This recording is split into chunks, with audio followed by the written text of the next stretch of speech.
Welcome to That's Derm Good. I'm Janelle Ball, and I'm excited to bring you thought-provoking conversations about biologics, specialty medications, treatments, and so much more.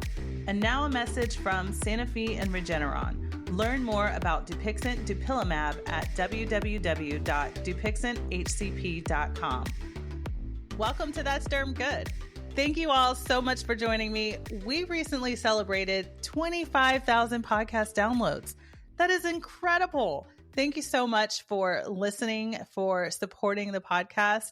You know, I started this podcast to have fun and engaging conversations about specialty medications, dermatology in general, skincare, and access to specialty medications, which is my passion. And you guys really have been loving the show, and I'm so thankful. So this episode, we're going to share some Q&A. It's been a little while since we've done this, but some questions that we've received from the audience and just tell you a little bit more about myself. So love the name, That's Derm Good. What is the story behind the name of the podcast?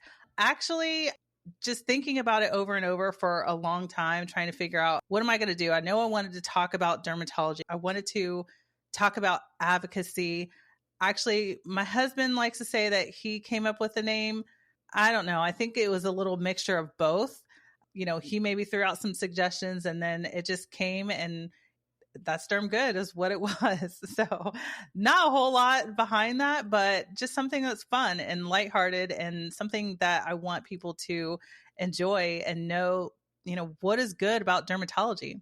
So that kind of goes to the next question. What inspired me to start this podcast? So this is back to my background of being in dermatology, being a biologic coordinator, and working with patient access, something that I have become more and more passionate as the years have gone, because access is so difficult and it's frustrating. And so many offices struggle with this, not only offices, but the patients, thinking about the patients that are struggling with getting access to their medications that they actually need. There weren't a lot of conversations about that. So, you know, that was something that I really felt so passionate to start this podcast and really have conversations with people. But then it just kind of transpired into hearing that there's so many people doing some amazing things in the dermatology space.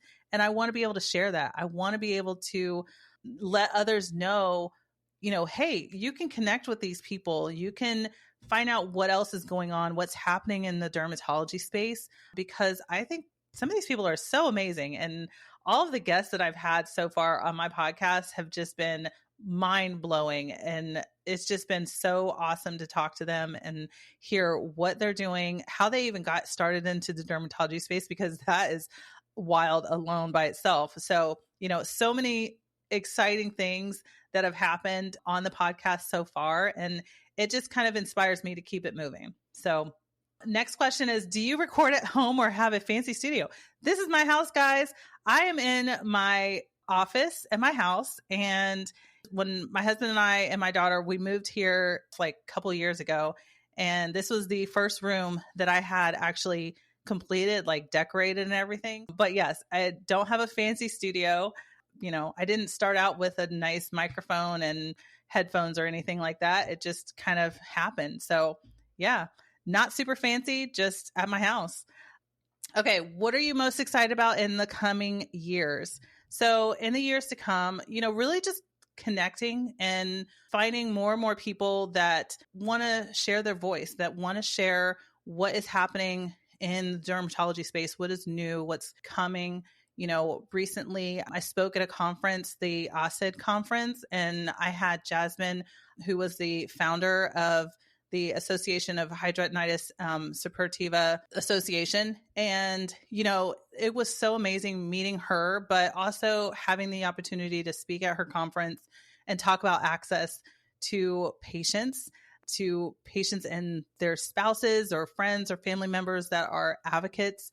And, you know, it's really exciting to see the joy of that community and being able to collaborate and bounce ideas and thoughts and how we can move along and really help our patients and just help each other learn how to get access to these specialty medications that are so difficult. So being able to connect with her has been so amazing. And it's just opening so many doors, especially just the questions that I've been receiving as far as advocacy goes and how that works and how we can get involved and how we can really best advocate for our patients on the office side. So many ideas and things that are, I want to say stay tuned. I don't want to announce yet, but there's so many ideas and things that are coming that I'm excited about. And, just listen in so you guys don't miss anything.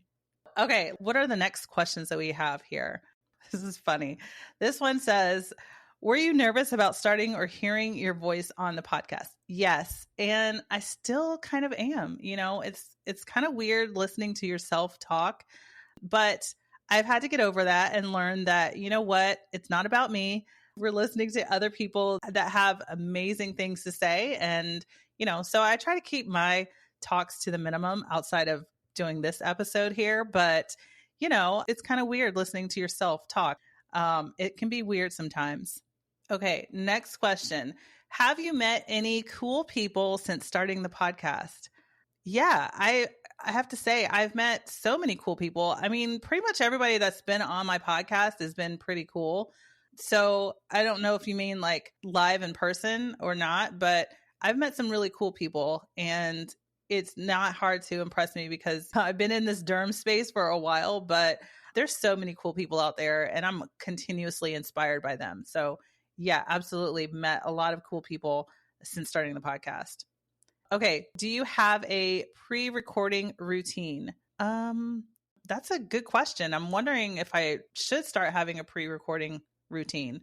I feel like I'm busy with work as well. So I don't really have much time to do a pre-recording routine.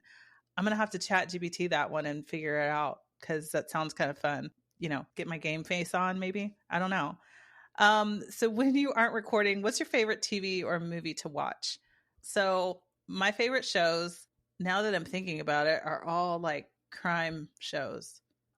I like to watch NCIS, Blue Bloods, which that's not even on anymore, and all the FBI's. So those are pretty good. But you know what? Lately, I've been getting into some of these game shows. They've been actually kind of fun. Funny story, there's a show that we just found called The Quiz with Balls. I thought it was funny because my last name is Ball. So, why not? I told my husband the other day that we probably should sign up to see if we can be on the show. And they might let us because our last name is Ball. I don't know, maybe. Thank you to Sanofi and Regeneron, who invite you to learn more about Dupixent Dupilumab at www.dupixenthcp.com. So, do I consider myself a content creator? I mean, I guess yes. I have not really fully immersed myself into the content creation. I am not the greatest when it comes to social media. I'm working on it, but so I guess I am a content creator just because I'm creating a podcast and I have to create content for that. So, but mostly my guests create that content. So, yeah. And then, is podcasting fun? Absolutely. Podcasting is so much fun. I think just because I've been able to have some good conversations, when you are passionate about something and you meet somebody else that's equally as passionate, you just bounce off each other those thoughts and those ideas. So it comes out sometimes when I'm having a conversation with someone and you're just feeling those vibes. You're just feeling it and you're like, oh my gosh, this is exactly what I've wanted to say. Or they get me. They understand my passion for advocacy or for patient access and the struggles that we face when it comes to prior authorizations or working in office. So yeah, podcasting is a lot of fun, regardless of the topic. I will say, I have to admit, I don't listen to a ton of other podcasts, but there are some really good ones. And it is fun. It's fun to hear these conversations. You get to just kind of be yourself and go off the cuff sometimes. But luckily, I've got a great producer that edits a lot of the silly stuff out. So, it is a lot of fun. It's actually even more fun listening afterwards because I know I've messed up. And then I'm like, oh, okay, she's going to fix that. And then you don't even hear it. So you're like, who is this person talking on this podcast? Or they cut out something that I shouldn't have said. So, yeah. It is a lot of fun. So next question here, it says, it seems like you're having fun. What would you say to a new podcaster or someone scared to start? Just do it. If you've got a topic, maybe it's a niche group or niche topic or whatever, just start it. Start the podcast, have the conversations. The more you start doing it, the more ideas that are going to come out of it. Yeah, I would say definitely don't wait to start. Get a list together of the topics and ideas that you might have. And if you can get at least 10, then you're off to a great start and you get going. I probably had a good list of maybe 20 to 30 different things that I wanted to talk about. And, people start asking to be guests on the podcast. And, so you start just getting new ideas based off of that. So, or I have a conversation with somebody and I'm like, oh man, I need to have another episode of this, or I need to talk about something totally different with this same person. So yeah, there's lots of different ideas that come out of it as you get started. Just don't wait, just get started now. And, you never know where it can take you. Okay. So there's a couple more questions here. This one says, why did you start a podcast versus a newsletter, blog, or YouTube channel? Fun fact, my company, BC Educators, nice little plug there. We do have a newsletter and a blog, and it's more focused on access and the day-to-day in the biologic coordinator world. So that's really what the newsletter is. It comes out once a month. And then the blog articles, I don't write all of them. I've done a few of them, but I have great coordinators that are part of my access committee on BC Educators team. And a lot of it is just day to day, what we're experiencing, what we're dealing with, and how we're navigating the prior authorization world and patient access, what tools and resources are available. Those things are so important. And that really kind of bounces off the same ideas that I have when I started the podcast. So lots of, things that go into a newsletter that are resources and tips and tricks and things like that. So, if you're interested, if you're a dermatology office, if you're medical assistant or biologic coordinator, and you want to get some new information or join a community, because also we have an app for biologic coordinators and MAs, and it's called BC Collaborative. So yes, there's so many different channels there. I don't have a YouTube channel. I've been told that I should start a YouTube channel or at least do more videos. So, thinking about that may happen later on in the future. I don't know. We'll see. You never know, right? So did you grow up watching talk shows or anything that inspired you to start a podcast? No. I mean, I watched talk shows, but it never really was like, oh my gosh, I one day want to be a podcaster.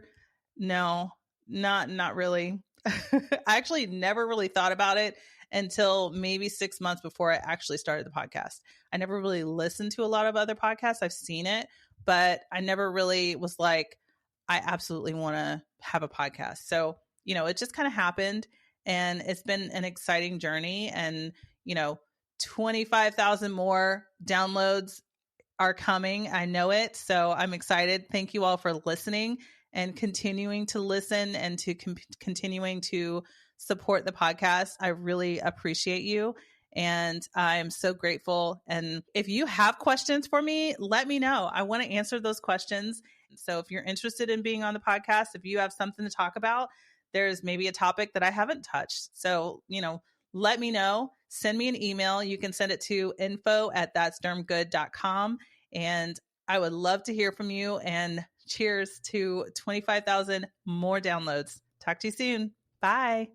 Thank you for joining us this week. Sanofi and Regeneron invite you to learn more about Dupixent dupilumab at www.dupixenthcp.com. No wonder it's possible.